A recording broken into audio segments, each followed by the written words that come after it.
Good morning. Welcome to our study for the last chapter of the book of Acts, chapter 28. Paul and the shipwreck survivors arrive in Malta, where the islanders display remarkable kindness. A viper bites Paul, but he suffers no harm, which leads the people to regard him as a god. He heals many, including the father of the chief official, Publius, creating opportunities to share the gospel. After 3 months, they set sail for Rome. Upon their arrival, Paul is allowed to live under house arrest, where he meets with the leading Jewish men. He recounts his story, and they show special interest in learning about, quote, this sect of Christians they have heard so much about. Using the Old Testament, Paul explains the kingdom of God. Some believe, while others reject the message. Paul then focuses on teaching the Gentiles and remains in Rome for 2 years. This is actually where he wrote several of his prison epistles that we know so well. The people of Malta are welcoming to those who have been shipwrecked, serving as a wonderful example of kindness for us all. This generosity fosters a relationship with Paul, allowing him to perform signs and teach them about Jesus. Acts of kindness towards strangers, the essence of hospitality, open doors for spiritual blessings, both giving and receiving.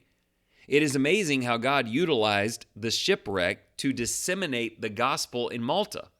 God operates in unexpected ways to reach receptive hearts with the truth.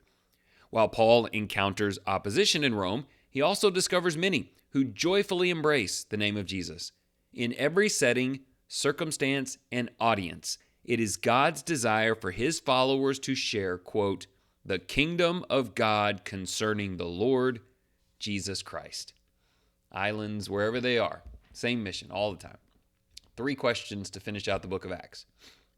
Number 1, why were the natives kind to a group of sailors and prisoners? What was the result? And how should that affect how you treat others?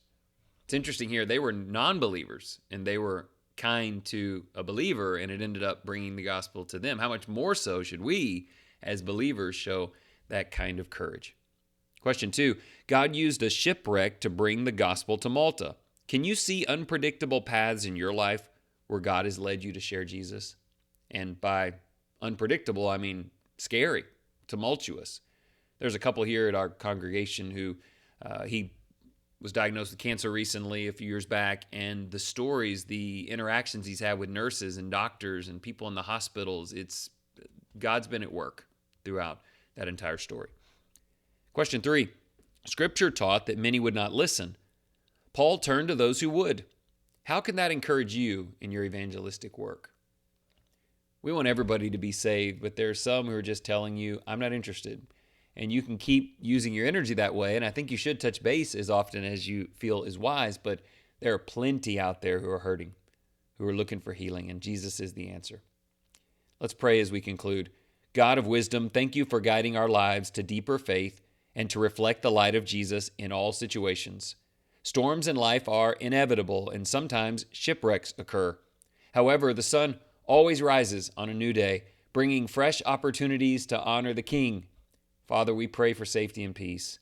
More importantly, we pray your will to be accomplished in our lives. Use us to bring help and healing to others. Lead us to ears that are willing to hear. And thank you for the amazing kingdom of your beloved Son. In Jesus' name. It is amazing. He is amazing. Celebrate that today. And thank you once again for listening.